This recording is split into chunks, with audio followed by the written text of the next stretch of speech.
eu quero convidar você a abrir a sua Bíblia no livro de Atos dos Apóstolos, capítulo 1. E eu quero começar dizendo algo para vocês.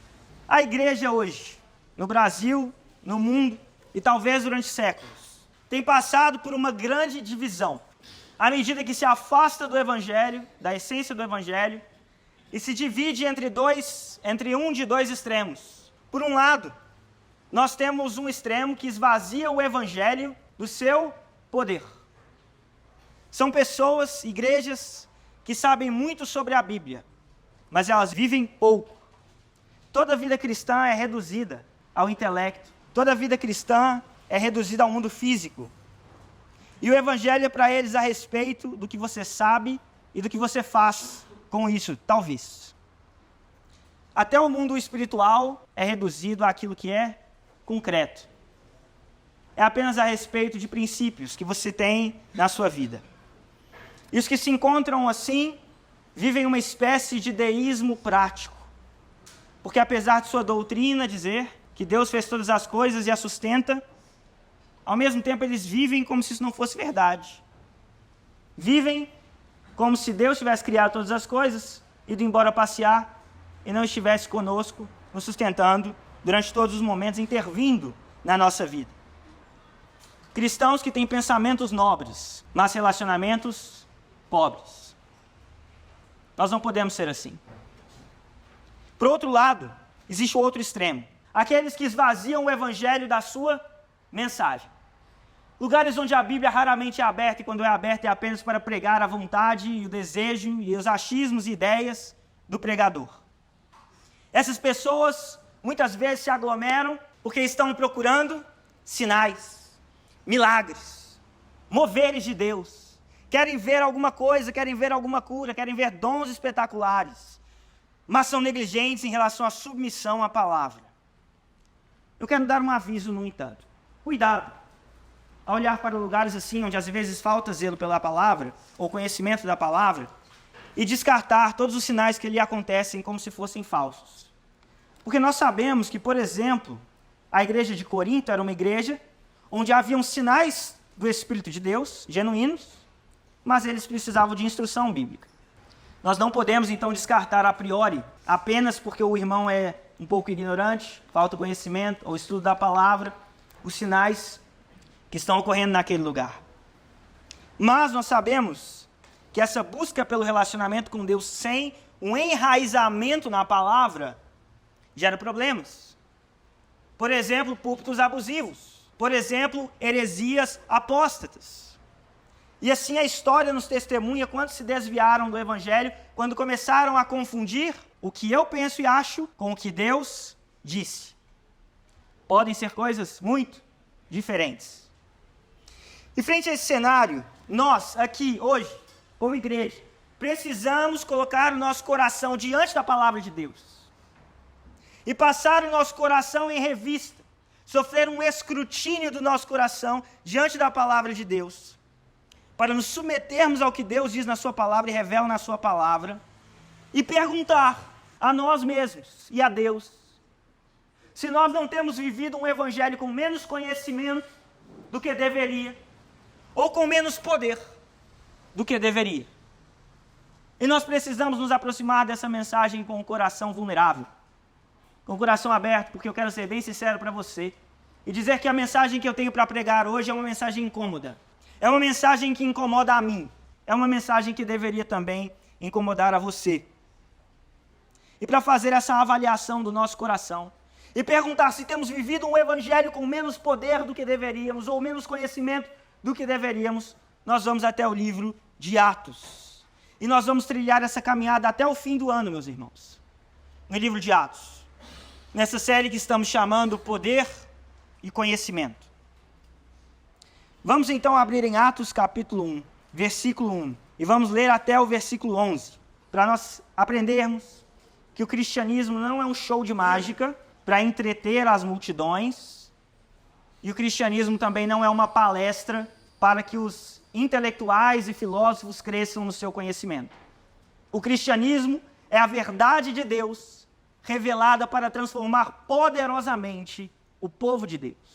E é isso que nós vemos acontecer no livro de Atos.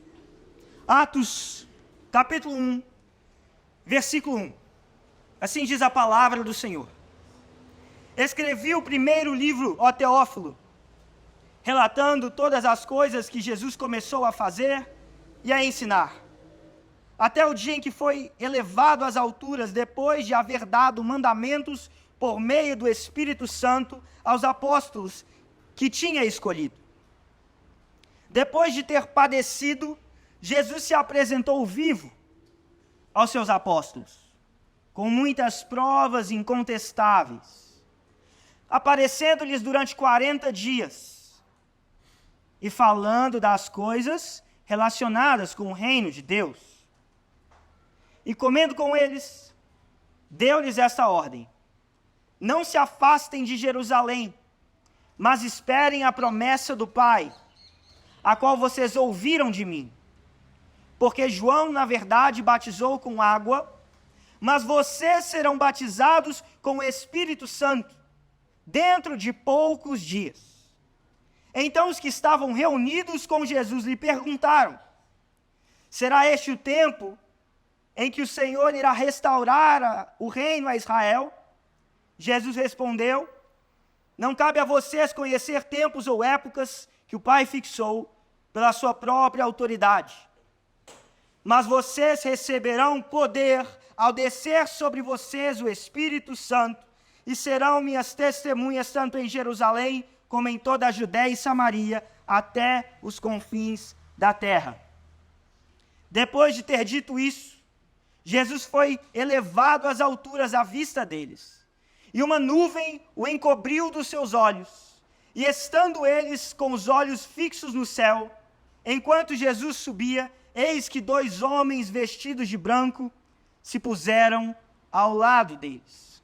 E lhes disseram: homens da Galileia, por que vocês estão olhando para as alturas? Esse Jesus, que foi levado do meio de vocês para o céu, virá, do modo como vocês o viram subir.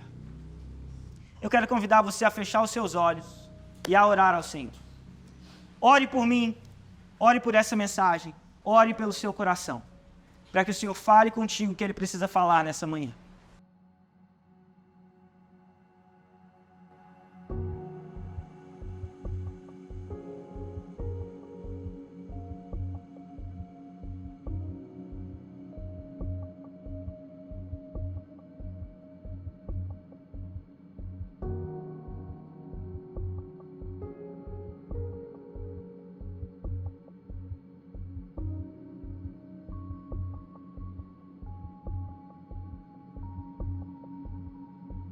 Nós estamos aqui porque precisamos do Senhor. Precisamos ouvir a Tua voz. Precisamos que o Senhor intervenha nessa manhã no nosso meio, de forma sobrenatural.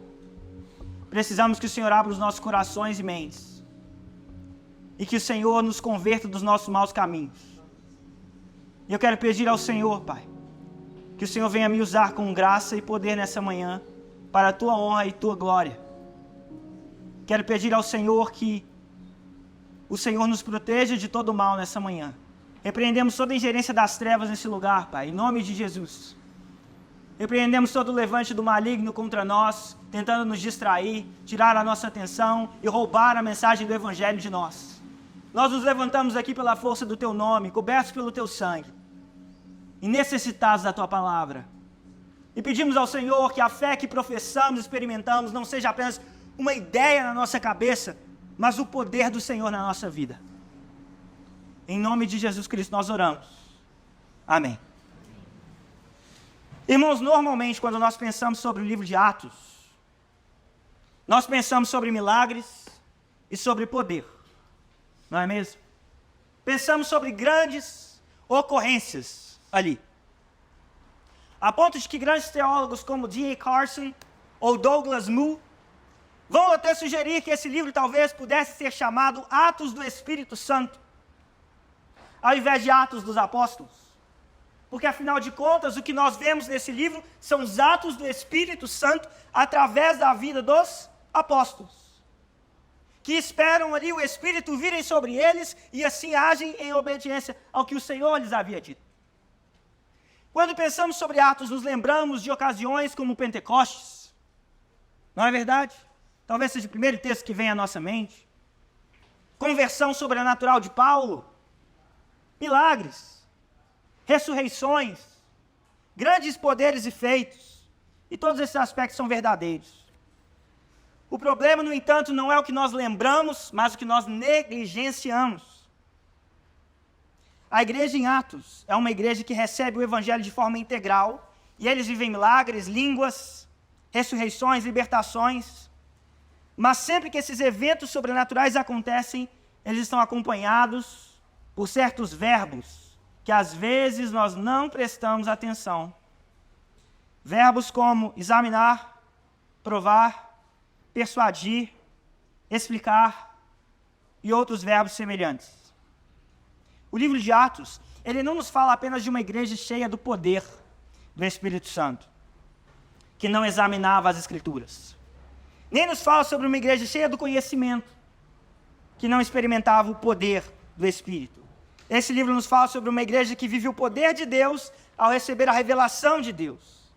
E nós, como igreja hoje, ao invés de tentar justificar a nossa frieza espiritual, dizendo que, os sinais não acontecem mais, os dons não acontecem mais, era só daquele tempo. Ao invés de tentar justificar a nossa frieza espiritual assim, ou ao invés de tentar justificar a nossa ignorância bíblica, dizendo, doutrina? Não, doutrina é coisa de homens.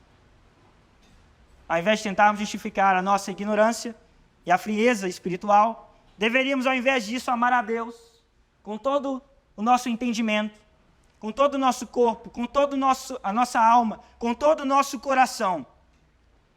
E crer nos sinais que acompanhariam aqueles que creem.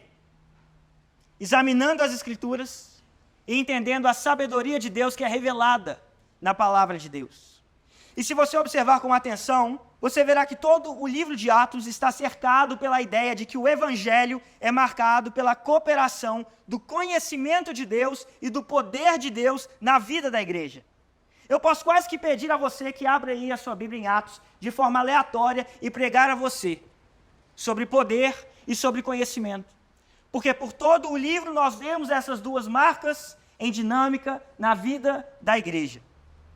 E é exatamente isso que nós vimos no capítulo 1, e é disso que nós vamos falar hoje. Nas palavras que nós lemos, nós vimos como Deus, através do conhecimento revelado e do seu poder manifesto, gera fé, estabelece o reino e direciona a missão. São esses os 3 momentos que temos aqui. E o primeiro momento que disse a você é a geração da fé. Vejam novamente os versículos 1 a 5. Escrevi o primeiro livro, ó Teófilo, relatando todas as coisas que Jesus começou a fazer e ensinar. Eu quero que você preste atenção nesses 2 verbos. Eles são importantes para nós nessa manhã. Até o dia em que foi elevado às alturas, depois de haver dado mandamentos por meio do Espírito Santo aos apóstolos que tinha escolhido.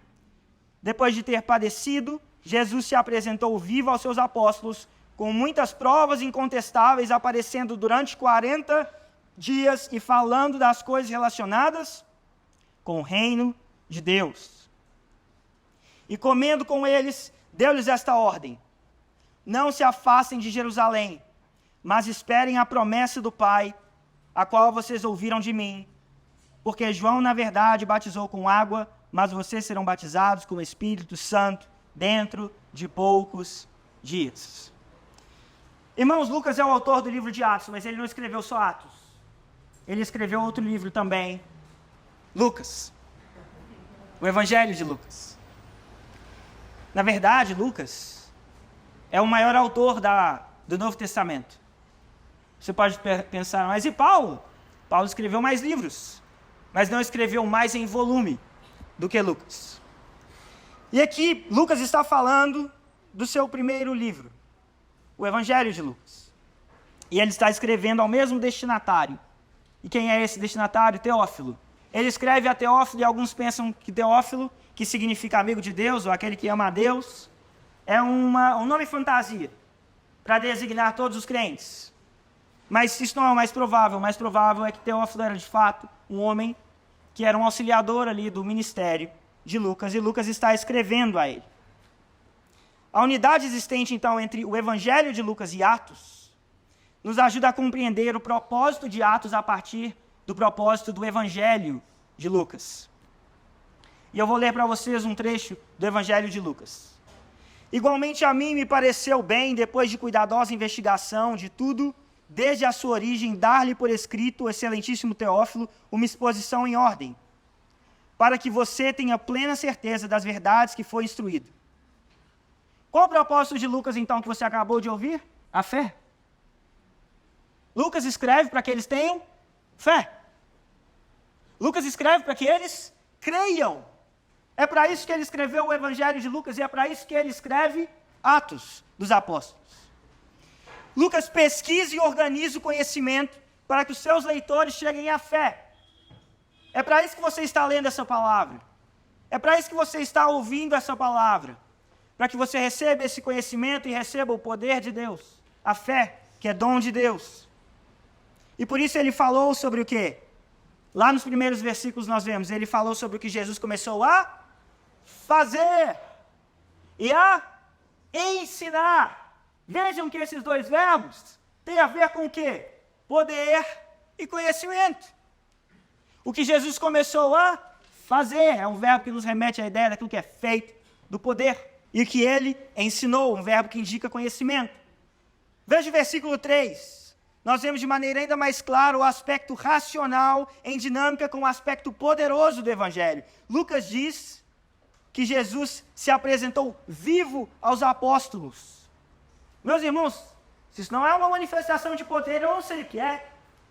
Jesus, aquele que havia morrido na cruz, agora estava diante daqueles homens se apresentando em poder, porque ele estava ressurreto, estava diante deles.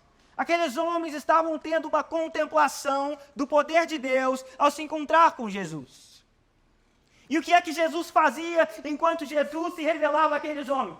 Ensinava a eles a respeito do reino de Deus. E isso é conhecimento. Jesus os está ensinando. E assim nós vemos a dinâmica em que o cristianismo se move, entre o poder e o conhecimento. O conhecimento e o poder são duas faces do cristianismo, que têm o mesmo objetivo: conduzir à salvação. E é por isso que Jesus, os apóstolos e a igreja realizam sinais e ensinam o Evangelho. No entanto, apesar do fim do conhecimento e do poder serem a salvação, o fim da salvação é o relacionamento. Salvação não tem a ver, meu irmão, com apenas escapar da ira de Deus. A salvação não é uma fuga do inferno. Sim, nós somos salvos da ira de Deus. Sim, nós somos livres do inferno. Mas a salvação é mais do que isso. A salvação é quando nós entramos no reino de Deus. Quando nós passamos a ter comunhão com Ele. Quando nós nos achegamos a Ele, adotados como filhos do Deus Altíssimo. Salvação não é apenas essa fuga, mas é esse encontro com o Senhor. E isso passa pelo relacionamento. O conhecimento e o poder servem então para que nós nos relacionemos com Deus. E não há como relacionar-se com Deus sem o conhecer. E não há como o conhecer sem contemplar o seu poder e ser alvo do seu poder. E por isso Jesus dá uma ordem aos apóstolos, dá uma ordem aos seus discípulos. Qual é a ordem que ele dá? A ordem que ele dá é: espere. Espere. Espere o quê? A promessa. Que promessa? A promessa que eles ouviram de Cristo. Os apóstolos foram ensinados por Jesus. Eles receberam uma promessa de Jesus, enquanto Jesus lhes falava do reino de Deus. E agora eles receberiam poder para cumprir a sua missão. Eles conhecem a promessa de poder para manifestar o poder que conhecem. Vejam que linda essa dinâmica. Eles conhecem a promessa de poder para manifestar o poder que conhecem. E como que isso aconteceria? Eles seriam batizados pelo Espírito Santo. O versículo 5 diz então: porque João, na verdade, batizou com água, mas vocês serão batizados com o Espírito Santo dentro de poucos dias. O batismo de João Batista indicava que a pessoa estava arrependida e pronta para que o Messias viesse. O batismo do Espírito Santo indica que a pessoa está agora sendo habitada por esse Deus que já veio. E essa é a diferença do batismo de João e do batismo que Jesus os fala. Agora nós não estamos mais prontos para a vinda do Messias. O Messias veio e nós nos tornamos templo dele, habitação do Espírito de Deus. Irmãos, como você pode ter fé naquele que você não conhece? E se você o conhece, como você pode negligenciar o seu poder? Como você pode viver como se Deus não intervisse na nossa vida? Como se Deus de fato não fizesse milagres ainda hoje? Como se Deus não ouvisse de verdade as nossas orações? Uma fé que estuda informações, mas não experimenta o agir poderoso de Deus, é apenas uma cultura religiosa. E uma fé que busca êxtases espirituais, mas não se debruça sobre as Escrituras, é apenas um engano místico. Mas não é a fé cristã. O poder de Deus e a revelação de Deus nos chama à fé, que nos empodera para proclamar. Isso nos leva ao segundo momento desse texto. E o segundo momento é o estabelecimento do reino de Deus. Versículos 6 a 8. Vejam o que diz. Então os que estavam reunidos com Jesus lhe perguntaram: será este o tempo que o Senhor irá restaurar o reino a Israel? Jesus respondeu: não cabe a vocês conhecer tempos ou épocas que o Pai fixou pela sua própria autoridade, mas vocês receberão poder ao descer sobre vocês o Espírito Santo, e serão minhas testemunhas, tanto em Jerusalém, como em toda a Judeia e Samaria, até os confins da terra, até Belo Horizonte, gente, até aqui. Nós somos uma manifestação do cumprimento dessa promessa, ao estarmos reunidos aqui hoje na Ibage, porque o Evangelho foi proclamado, porque o poder e o conhecimento chegaram até nós.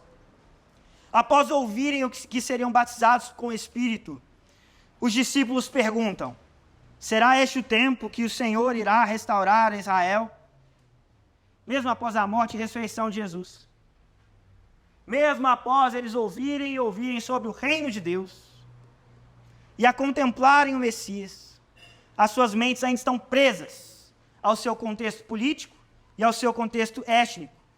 Eles tinham uma expectativa da quebra de jugo que Israel estava sobre ele. E aí o Messias morre, e agora? Agora deu errado o nosso plano. De repente o Messias aparece de novo, e agora? Agora a gente quer saber quando? Quando vai ser o tempo da quebra desse jugo que está sobre Israel? E Jesus responde: não é da conta de vocês. Não é da conta de vocês conhecer os tempos que o Pai estabeleceu. Isso redireciona a atenção deles para aquilo que Jesus estava os ensinando. Redireciona a atenção deles para o reino de Deus. Mas isso também nos coloca, e prestem atenção nisso, isso também nos coloca no nosso devido lugar, quanto ao conhecimento que nos compete. Existem coisas que não nos cabe conhecer. Existem coisas que não nos foram reveladas. Existem coisas que são desperdício de tempo, ficar perguntando. E olha, que desde pequenininho eu faço muitas perguntas. Minha mãe poderia testemunhar isso aqui se ela estivesse aqui. Mas, eu que talvez seja um dos grandes perguntadores, eu não tenho muitas respostas, mas muitas perguntas. Estou dizendo para vocês que existem perguntas que são desperdício de tempo, porque algumas coisas não nos foram reveladas. E o que é que isso significa? Isso significa que nós não somos o fim do conhecimento. O objetivo de conhecer a Deus não está na glória do saber. E é aqui que muitas pessoas erram. E por isso eu vou repetir. O objetivo de conhecer a Deus não está na glória do saber, mas em como esse conhecimento nos transforma e para onde esse conhecimento nos impulsiona. O seu conhecimento de Deus deve impulsioná-lo à adoração e à proclamação E se o seu conhecimento de Deus não te impulsiona à adoração e não te impulsiona à proclamação, você não conhece de fato. Porque uma vez que você o conhece, você é impulsionado a isso. Talvez você saiba muito sobre Deus, mas você não o conhece. E é para isso que nós recebemos também poder. O versículo 8 marca a força motriz que impulsiona todos os movimentos seguintes no livro de Atos, e não só em Atos, mas na história da igreja. Mas vocês receberão poder ao descer sobre vocês o Espírito Santo, e serão minhas testemunhas, tanto em Jerusalém, como em toda a Judéia e Samaria, até os confins da terra. O que é que eles receberão? Poder. E o que é que o poder gera? Testemunho. O Evangelho não é apenas uma mensagem. O Evangelho é uma mensagem que nos transforma pelo poder de Deus, gerando testemunho, estabelecendo o seu reino em nós, entre nós e através de nós. Você sabe o que são milagres? Milagres são como que degustações do reino de Deus. Milagres são janelas que nós escancaramos, pelas quais a luz do reino de Deus estabelecido em toda a sua plenitude é comunicada ao nosso tempo e nossa dimensão hoje. Isso são milagres. Milagres são as antecipações do reino de Deus em sua plenitude. E é por isso que o cego passa a ver, o surdo passa a ouvir, o perdido é encontrado, o morto é ressuscitado. Porque através dessas janelas que chamamos milagres, a luz do reino de Deus vem e se comunica com a nossa realidade. E o Senhor usa a sua igreja para manifestar o seu reino nesse mundo. Você não quer experimentar essas realidades? Você não quer escancarar essas janelas? Você não quer que o reino de Deus venha logo? Que ele volte logo? E que o seu reino seja completamente estabelecido em nosso meio? Que não apenas nós tenhamos degustações, mas possamos experimentá-lo em toda a sua plenitude? Para fazer isso, nós precisamos de nos submeter à palavra e nós precisamos clamar a Deus. Agora, você sabe o que é perturbador para algumas pessoas? Eu vou dizer para você. O que é perturbador para algumas pessoas é que esse poder do qual falamos, não é algo que você conquista, é algo que você recebe. E isso leva muitos à perturbação. Porque o conhecimento, em certa medida, depende de nós. Em certa medida, se você pegar essa Bíblia aqui, você começar a lê-la, você memorizá-la, você ler livros teológicos, você fazer um curso, um PhD, ganhar um diploma, o seu conhecimento vai aumentar e você sente que tem domínio sobre ele, ainda que você não tenha pleno domínio, pois nós não temos pleno domínio de nada. E em um sentido, conhecer a Deus é somente dado por ele também. Por outro lado, nós, manipuladores que somos, egocentristas que somos, nós achamos que o conhecimento depende de nós, isso eu posso controlar o quanto que eu sei da Bíblia, eu posso controlar o quanto eu memorizei dela, eu posso controlar quantos teólogos eu leio, eu posso controlar o meu conhecimento. E nós nos sentimos seguros quanto a isso, porque se eu estudar o bastante, eu vou saber bastante. Mas o poder nos perturba. O poder nos perturba porque sabe o que Jesus disse aos discípulos que eles deveriam fazer para receber poder? Esperem. Não, mas qual é o livro que você recomenda? Esperem. Qual que é o curso? Não, esperem. E por isso, às vezes, principalmente aqueles como eu, que somos mais voltados para a vida intelectual, às vezes essa realidade nos perturba. E Paulo, é claro, diz que nós devemos buscar os dons. Mas no fim, ainda que você busque os dons, você não conquista o dom. O dom é um presente. O dom é recebido. O dom é dado por graça. E sim, nós podemos buscá-los, só que quando nós buscamos os dons, não é porque buscamos os dons, é porque buscamos ao Deus quem os dá. e na sua graça, conforme apraz ao Espírito, conforme Ele quer, Ele distribui os seus dons entre o seu reino, aqueles que são seus. No fim, você não conquista o dom, você o recebe. E é por isso que muitos questionam se Deus ainda age no nosso tempo. Não porque as Escrituras dizem isso, mas porque vocês, nós pensamos assim: eu leio mais a Bíblia do que aquele cara ali. Eu sei mais de Bíblia do que ele. O meu passado é melhor do que o dele, é mais limpo. Aquilo ali que ele está experimentando é só emoção. Aquilo ali é falso. Sabe por quê? Porque se Deus fizesse essas coisas ainda, Ele faria comigo. Eu tenho a vida mais santa que aquele cara, vamos ser sinceros. Eu não vou falar isso para ninguém, né? Porque seria pecado. Mas, lá no fundo do meu coração, essa é a raiz da minha dúvida. E aí, ao invés de nós nos alegrarmos com os dons que Deus dá à sua igreja, e com a diversidade desses dons, nós passamos a ser invejosos.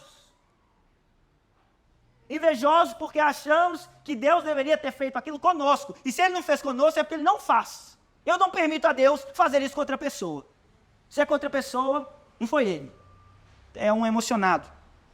Ao invés disso, nós deveríamos pedir a Deus que use a nossa vida, e nós deveríamos agir em ousadia, parar de ser covardes, assumir determinados riscos que nós fugimos deles. É mais fácil e mais confortável nós desqualificarmos os nossos irmãos, porque assim nós podemos nos sentir crentes melhores do que eles. Mas não é isso que a Bíblia nos impulsiona a fazer. Agora, para vocês que talvez estejam confusos com o que eu estou falando, deixa eu tentar fazer uma coisa clara. Quero deixar 2 pontos claros. Primeiro, o ministério apostólico dos discípulos é único em sua autoridade. Mas, novidade para você, os dons não foram derramados apenas sobre os apóstolos. Os dons foram entregues à igreja, aos discípulos. Mas o lugar apostólico, de autoridade apostólica, que pertence àqueles que foram comissionados por Jesus, pertencem àqueles lá. E mais Paulo, aos seus discípulos, mais Paulo, que é como um apóstolo fora de tempo, segundo ele disse. Segundo, existe muito emocionalismo e obras das trevas que se fingem de obras da luz. E eu não estou negando a realidade dessas coisas. Essas coisas existem sim, mas o crivo para o nosso discernimento é a palavra de Deus. Nós devemos ter uma postura de piedade, de amor e de fidelidade às Escrituras, ao julgar as coisas que estão acontecendo à nossa volta. Porque talvez você entrar na igreja de Corinto e falar que todo mundo lá é para o inferno, que era um bando de emocionado. Mas não é isso que Paulo faz, Paulo os instrui. E isso pode nos direcionar ao terceiro momento do texto e último momento do texto que temos hoje. O direcionamento à missão, o direcionamento à ação. Versículos 9 e 11. Depois de ter dito isso, Jesus foi elevado às alturas, à vista deles, e uma nuvem o encobriu dos seus olhos. E estando eles com os olhos fixos no céu, enquanto Jesus subia, eis que 2 homens vestidos de branco se puseram ao lado deles, e lhes disseram: homens da Galileia, por que vocês estão olhando para as alturas? Esse Jesus que foi levado do meio de vocês para o céu, virá de modo como vocês o viram subir. Depois de um período de 40 dias, onde o Cristo, em seu corpo glorificado e ressurreto, estava andando com aqueles homens, ensinando aqueles homens, falando para eles do reino de Deus, em uma experiência extremamente gloriosa, onde eles estavam vendo aquele que havia morrido e agora estava vivo. Eles o veem subir às alturas, serem cobridos por uma nuvem, e de repente chegam 2 caras, anjos. Ele fala assim: olha, por que vocês estão olhando para cima? Ué, será que eles não sabiam? Será que os anjos não sabiam que eles tinham visto o Cristo ressurreto, que ele acabara de subir diante deles, que ele acabara de ser envolto por uma nuvem? Claro que eles sabiam. Então por que eles perguntam? Por que vocês estão olhando para cima? Porque essa pergunta deles é uma repreensão à inação. Eles estão dizendo, fiquem tranquilos. Esse Jesus que você viu subir é o mesmo que voltará. Ele voltará. Vocês não precisam ficar olhando para o céu. O que vocês têm que fazer agora é o que ele disse para vocês fazerem. Ele está chamando a atenção daqueles homens do alto para a missão que eles receberam. Esse é o tempo, meus irmãos, que nós estamos. O tempo de cumprir a nossa missão como igreja, enquanto nós aguardamos o retorno de Cristo. E que missão é essa? Mas vocês receberão poder ao descer sobre vocês o Espírito Santo e serão minhas testemunhas, tanto em Jerusalém como em toda a Judéia e Samaria e até os confins da terra. E é exatamente isso que esses homens fazem. Eles começam um movimento a partir do momento que recebem o Espírito. Nós vamos ver isso na semana que vem com o pastor João. E eles proclamam o Evangelho expande nesses lugares, o Evangelho chega até nós. Nós fomos chamados para pregar o Evangelho, a sermos testemunhas. E testemunhas dizem daquilo que viram, ouviram e experimentaram. Isso requer de nós a articulação da mensagem que o Senhor nos deu. Requer que nós conheçamos o Evangelho, requer que nós conheçamos o reino de Deus. Nós precisamos de conhecimento, sim. Nós precisamos de saber o Evangelho, sim. Nós precisamos de ler a Bíblia, sim. Nós precisamos de estudar, sim. Nós precisamos de ler homens mais sábios do que nós, que estudaram as palavras que lemos, sim. O Evangelho é uma mensagem proposicional.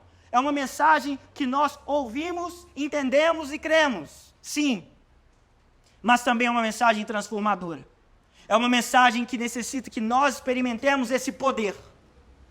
E eu quero ler para vocês algo que vai indicar que por todo o livro de Atos, nós vamos ver que nós precisamos articular essa mensagem, que nós precisamos conhecer as Escrituras. É por isso que as cenas que sucederão no livro de Atos serão cenas como essa, de Paulo chegando a Tessalônica. Atos 17, 1 a 4. Paulo e Silas chegaram a Tessalônica, onde havia uma sinagoga dos judeus. Paulo, segundo seu costume, foi procurá-los por 3 sábados, discutiu com eles a respeito das Escrituras, expondo, demonstrando ter sido necessário que o Cristo padecesse e ressuscitasse dos mortos. Paulo dizia, este Jesus que eu anuncio a vocês é o Cristo.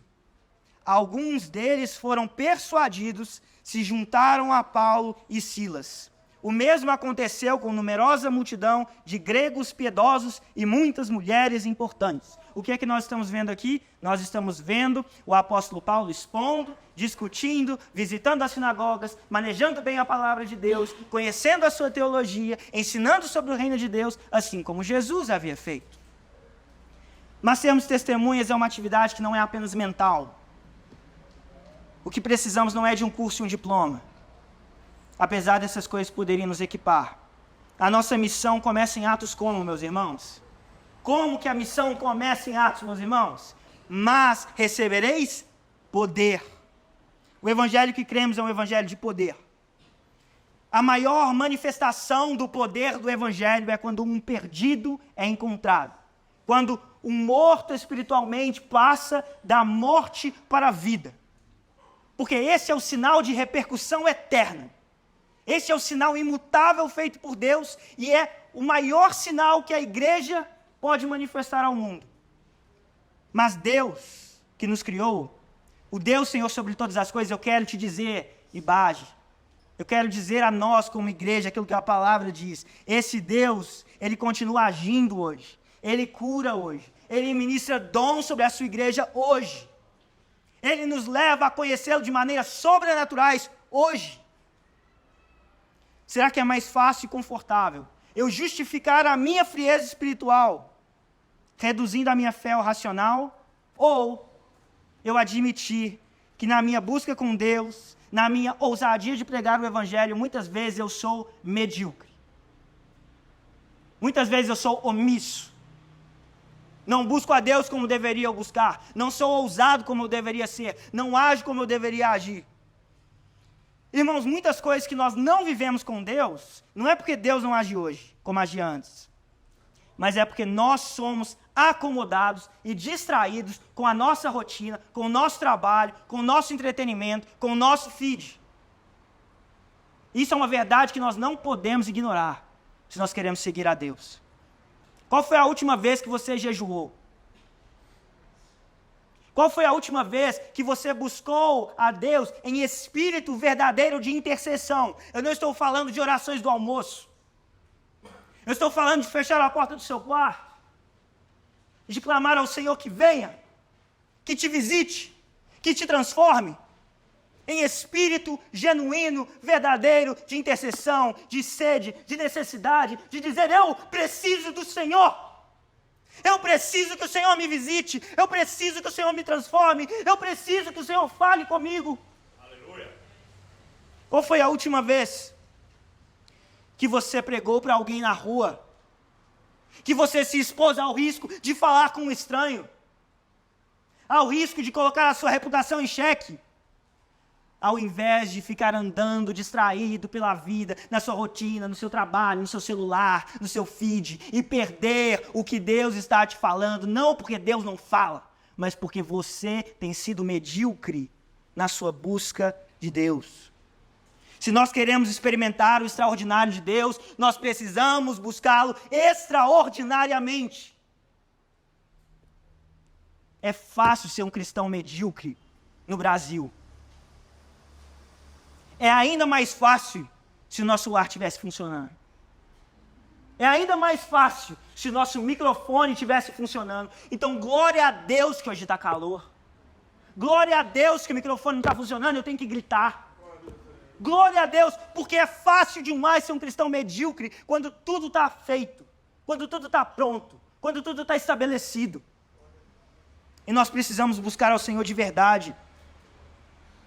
Nós temos que parar de ficar observando as nuvens, olhando para o céu, e ser perturbado por aqueles homens que cutucam o nosso ombro e dizem: o que você está aí olhando para cima? Ele foi e ele voltará, agora vai fazer o que ele mandou. Nós temos que parar de ficar observando os céus e as nuvens e nos expor ao risco da intercessão, ao risco do jejum, ao risco da oração, ao risco da leitura da palavra, ao risco de falar com o estranho que você tem vergonha, ao risco de colocar a sua reputação no trabalho em xeque, ao risco de ser humilhado, ao risco de ser perseguido. E porque nós não nos expomos ao risco, ficamos falando: ah, Deus não faz mais isso. Não, você que não se expõe ao risco. Você que não busca a Deus, eu é que não busco a Deus. Irmãos, nós não temos tempo aqui hoje, mas eu tenho histórias para vocês de coisas que Deus, pela sua graça, me permitiu vivenciar. E eu quero dizer para você uma coisa: as experiências mais sobrenaturais, mais impressionantes, que mais me marcaram dessa perspectiva na minha vida, foram situações onde eu me expus a um desconforto, onde eu fiz algo que eu não queria fazer, falei algo que eu não queria dizer, mas venci essa barreira do desconforto, porque sabia que era aquilo que Deus requeria de mim. E quando eu fiz o que Deus requeria de mim, Ele veio de formas que eu experimentei raras vezes na minha vida. E eu quero que você viva isso. Eu quero que você saia da mediocridade espiritual. Eu quero que você seja visitado pelo poder de Deus. E é por isso que eu estou te dizendo: se eu pudesse, eu abrir a sua cabeça, eu te chacoalhava para eu te acordar. Você precisa de buscar a Deus, e você precisa de se expor ao risco, porque a nossa fé é de verdade. A nossa fé não é de mentira. Isso daqui não é um ritual vazio. Isso daqui não é um show religioso. Isso daqui não é porque os nossos pais faziam, os nossos avós faziam. Tem que ser porque nós experimentamos o poder de Deus. Porque nós estamos vivendo a sua palavra. Eu quero que você seja apaixonado por Jesus. Que você ame mais a Ele do que tudo na sua vida. Mais do que a sua reputação, do que o seu emprego, do que o seu dinheiro e até do que a sua família. Meus irmãos, nós precisamos ser uma igreja inteira. Não uma igreja onde as pessoas aprendem muito, mas vivem pouco do Evangelho. E nem uma igreja onde as pessoas vêm aqui buscar revelações, milagres e não recebem a palavra. Nós precisamos ser uma igreja inteira. que quando as pessoas entrem aqui, ou encontrem você na rua, elas tenham um encontro com a verdade de Deus e com o poder de Deus. Essa é a minha oração por nós. E eu quero convidar você a fechar os seus olhos agora. E eu quero convidar você a colocar a sua mão no seu coração. Porque o coração é um símbolo no centro da nossa vida, do nosso ser. Você ouviu a palavra que foi pregada. Talvez, em alguns de vocês aqui, o diabo tenha roubado o que eu disse. E eu quero pedir a você, e clame ao Senhor, que Deus vinisca aquilo que eu disse, para que não seja roubado. Enquanto você me ouvia, talvez você tenha percebido que você tem sido um cristão medíocre naquilo que você conhece das Escrituras. Que você não sabe escutar o que é o Evangelho. Que você já ouviu falar, as palavras são familiares. Os rituais da igreja são familiares. Você sabe até alguma coisa sobre Deus, mas você não conhece a Deus. E se você tem sido um cristão medíocre, meu irmão, essa é a sua chance. Não perde ela de orar ao Senhor. E peça a Ele que te visite com conhecimento dele. Que Ele se revele a você. Que Ele transforme a sua vida. Que Ele te dê um entendimento que vem do alto, não que vem de homem. Que vem da palavra dele. E eu quero orar por você, que tem sido um cristão medíocre na busca do sobrenatural de Deus, da sua espiritualidade. Que tem sido um cristão medíocre no pregar do Evangelho. Que tem sido um cristão medíocre ao viver o poder de Deus. Peça ao Senhor que te visite, sabe com o quê? Com sede. Sede dele. Sede do poder dele. Sede do relacionamento com ele. Para que você seja tão perturbado por essa sede, que você vai ter que largar todas as outras coisas, ir para o seu quarto e buscar esse Deus em oração em secreto, e Deus te bem em secreto, te recompensará. Aleluia. Ore por você e ore também pela nossa igreja. Porque nós não queremos ser uma igreja pela metade. Nós queremos ser uma igreja fiel às Escrituras. Uma igreja que conhece as Escrituras. Uma igreja que prega as Escrituras. Uma igreja que ama estudar as Escrituras. Mas uma igreja que vive em poder de Deus. Uma igreja que o Espírito Santo fala. E que o Espírito Santo transforma. E que o Espírito Santo salva os perdidos. E que nós vemos que é a mão de Deus que fez. E não eu, não o pastor João, não nenhum líder dessa igreja. Não nenhum de vocês. Mas Deus se guarda, Deus se remove. Eu quero que você ore por isso mesmo. Nós precisamos de ser visitados por Deus. Pai, eu quero, como pastor aqui, clamar ao Senhor por essa igreja, Pai. Pai, nós precisamos que o Senhor nos visite com poder. Nós precisamos que o Senhor nos visite com conhecimento. Nós precisamos que o Senhor nos visite com graça. Eu quero pedir ao Senhor, Deus, que o Senhor nos livre de desonrar o Espírito. Nos livre de abafar o Espírito e desonrá-lo, fugindo do que as Suas Escrituras dizem. E eu quero pedir ao Senhor, Deus, que o Senhor nos livre de nos afastarmos do que a Tua Palavra diz. Que o Senhor mantenha o púlpito dessa igreja sempre fiel. Fiel à Tua verdade. E que o Senhor nos visite com o Teu poder e a Tua graça de maneira sobrenatural. Assim nós oramos, Pai. E nós pedimos a Ti que o Senhor, enquanto nós estivermos nessa série de mensagens, que o Senhor nos visite de modo ainda mais especial. Que nós possamos jejuar, orar e Te buscar. Em nome de Jesus Cristo nós oramos. Amém.